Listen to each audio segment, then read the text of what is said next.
Ever wonder why some players improve while others plateau? The Indiana Fever just released Lexie Hull's new workout video, and it's exposing everything wrong with Angel Reese's training approach. Not just a little different. We're talking night and day difference in what actually matters for development. I'm trying to figure out why she's putting so much time in developing an outside shot when she works under the basket. Primarily, while Hull is grinding with Caitlin Clark and Brianna Turner on game-specific scenarios, Reese is out there filming herself allegedly practicing, if you can call it that way. One player is building championship habits.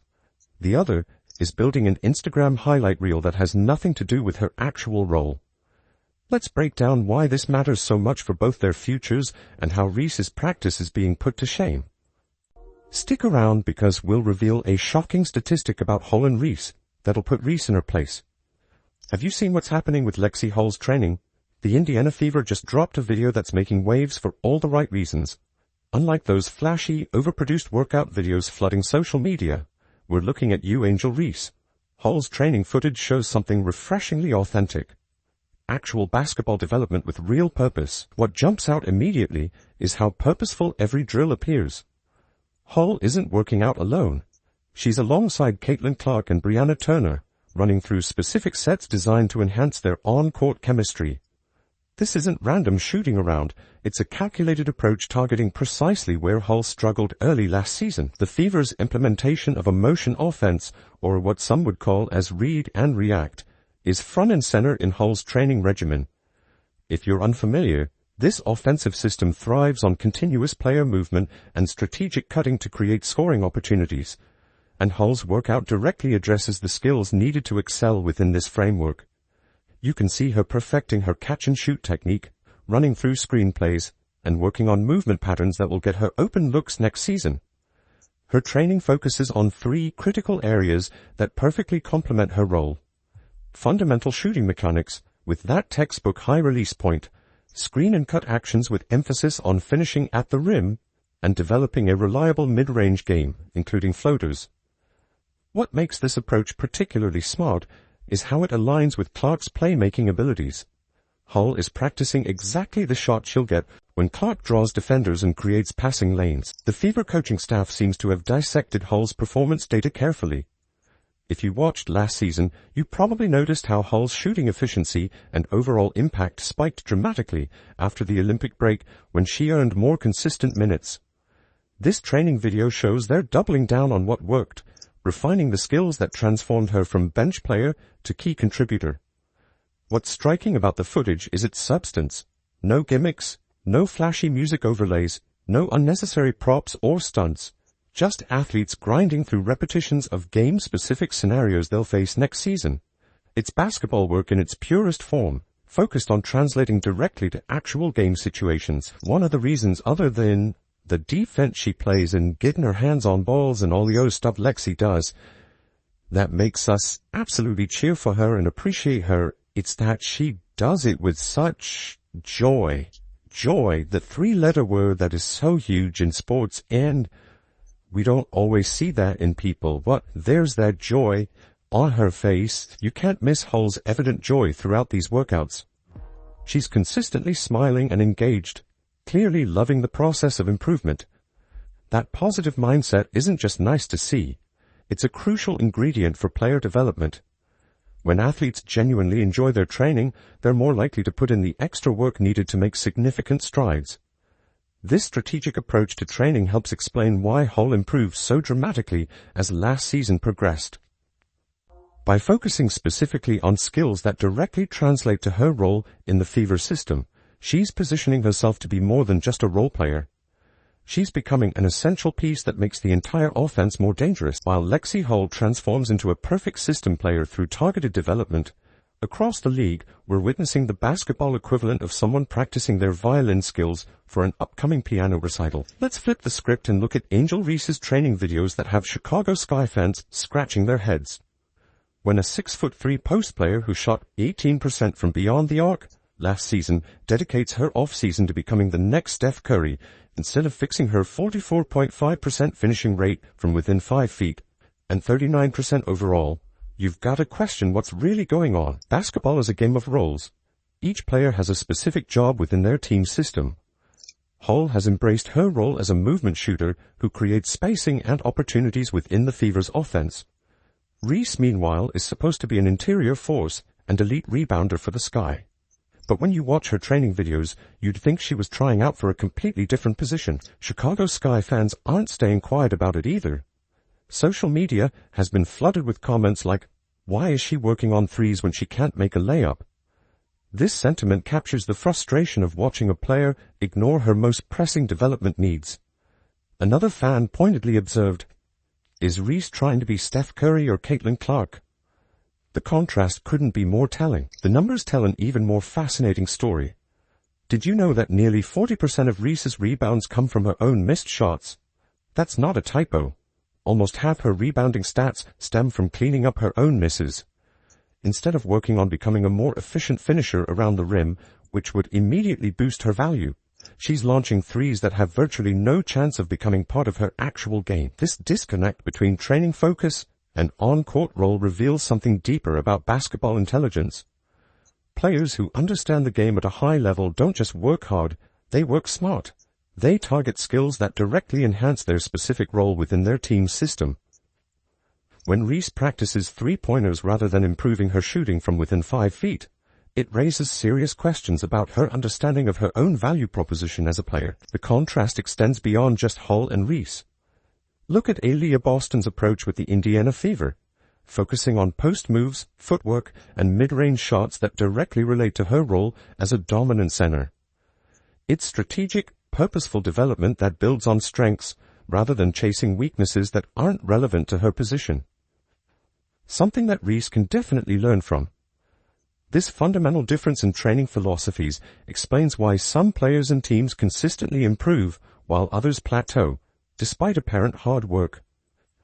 The Fever's player development program has each athlete focusing on skills directly applicable to their specific role, creating a roster of specialists who excel in complementary areas.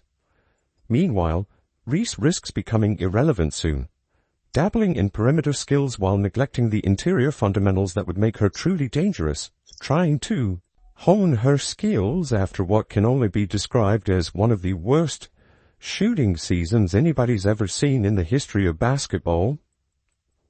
Real good rebounding season, but the shooting, well, it was a lacking, okay? It was a lacking. The mainstream media just decided to cover that up throughout the season when she was literally the most inefficient player within 5 foot in all of the WNBA. Ever wondered why some shots swish perfectly while others clank off the rim? The mechanics behind a basketball shot reveal everything about a player's development path. When examining Hull's technique in these training videos, what jumps out immediately is her high release point, the ball positioned near her forehead before launch. This isn't just aesthetically pleasing, it's functionally superior, creating both a natural shooting arc and protection against defenders who might otherwise swat the ball away. Okay, so here you see she's being fed the ball. She's in the right corner, she gets the ball, and again, if you're going to work on expanding your game, okay, but at least make sure that your technique is right. So I'm hoping that this guy and whoever else works with her will work on her technique, because I don't care how many you shoot like this with nobody guarding you, if your technique is not right, you might get a few here or there by happenstance or whatever, but you're not going to consistently knock down shots. Now flip to Angel Reese's workout footage, and you're watching a basketball fundamentals horror show. The ball starts disturbingly low, chest level, with wrists awkwardly crossed during her shooting motion. What follows is a pushing action that originates from her hips, rather than flowing through her shooting arm. Those crossed wrists aren't just a minor technical detail. They're what shooting coaches call a big red flag. This fundamental flaw disrupts the alignment required for consistent accuracy. Think about it. When your wrists aren't properly positioned, the ball literally has nowhere to go but straight, making it both easier for defenders to block and dramatically reducing the probability of the ball finding its way into the basket. What's truly baffling is that these aren't advanced, graduate-level shooting problems. These are basketball 101 errors that any halfway decent shooting coach would spot and correct during the first training session. It raises serious questions. Is Reese receiving any legitimate technical guidance? Or is she surrounded by yes people who won't tell her the uncomfortable truth about her shooting mechanics? Angel is here. And watch this. Look how far out the ball is. Look how far out she's showing the defense. I'm telling you right now, that's what you call cookies. Cookies for days is what we say when we get our hands on the basketball that is shown to us in that way. The consequences of these technical differences are written clearly in the stats. Ready for the eye-popping statistic? Hull managed to convert 47% of her three-point attempts last season. Red-hot accuracy that opens up the floor for her teammates. Meanwhile, Reese struggled to an astonishing 44.5% on shots within 5 feet of the basket. For context, that's not just bad. It's historically bad for a post player taking that volume of close-range shots in WNBA history. Put in another way, Lexie Hull is more accurate shooting behind the arc than Reese is within 5 feet. This comparison becomes even more telling when you consider that almost 40% of Reese's rebounds came off her own missed shots. While some might spin this as hustle, basketball analysts recognize the ugly truth. She's creating her own rebounding opportunities through inefficient shooting. It's like praising someone for cleaning up a mess they created in the first place. Self-created messes rarely lead to championship banners, which is precisely why the Fever's developmental approach matters so much. While some franchises chase viral moments and Instagram likes, Indiana is quietly assembling what basketball insiders are calling the WNBA's next dynasty. The contrast we're seeing between Hull and Reese isn't just about current shooting percentages, it's about predicting where these divergent developmental paths ultimately lead. The Indiana Fever aren't just collecting talent, they're orchestrating something remarkable. Their player development philosophy centers on tailored growth plans for each roster member, with Lexie Hull emerging as the perfect example of this approach paying dividends. She's not just a complementary piece. She's becoming essential to their championship aspirations through deliberate, role-specific development. What makes the Fever's approach so compelling is how they've mapped out exactly what they need from each position. Their implementation of a motion offense isn't random. It's a calculated system designed to maximize each player's strengths while minimizing weaknesses. The coaching staff, including player development coach Keith Porter, has demonstrated this commitment through individualized training regimens that many teams simply don't prioritize. And then my goals for Caitlin, I just want her to just destroy everything, right? Like I wanna give her like the extra tools to where now the way the teams used to play her, you can't do that anymore.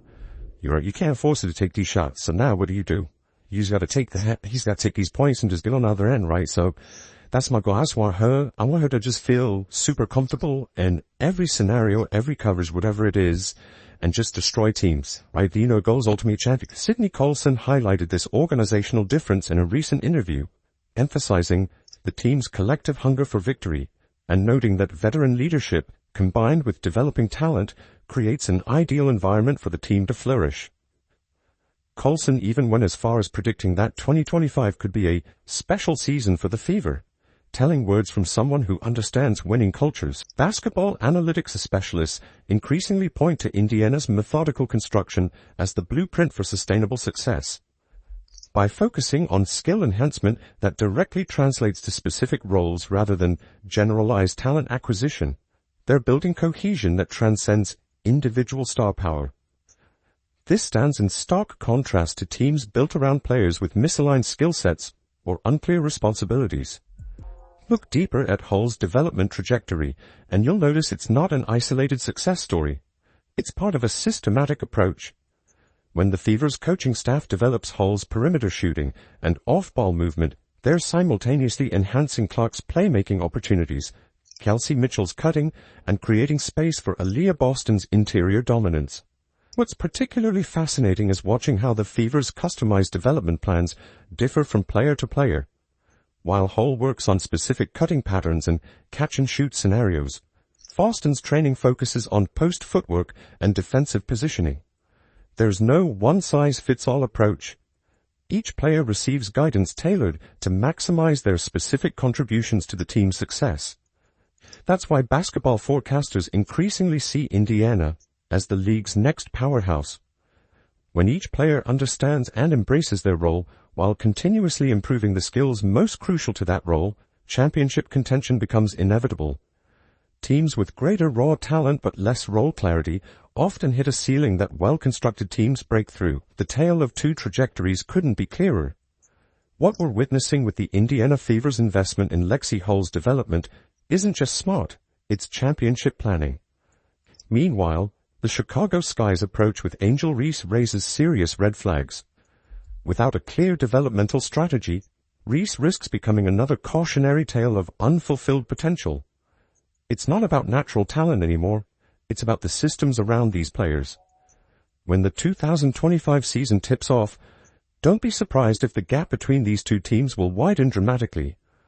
The Fever are building something sustainable through methodical skill development, while Reese's path seems directionless by comparison. Basketball careers are defined by these crucial developmental years.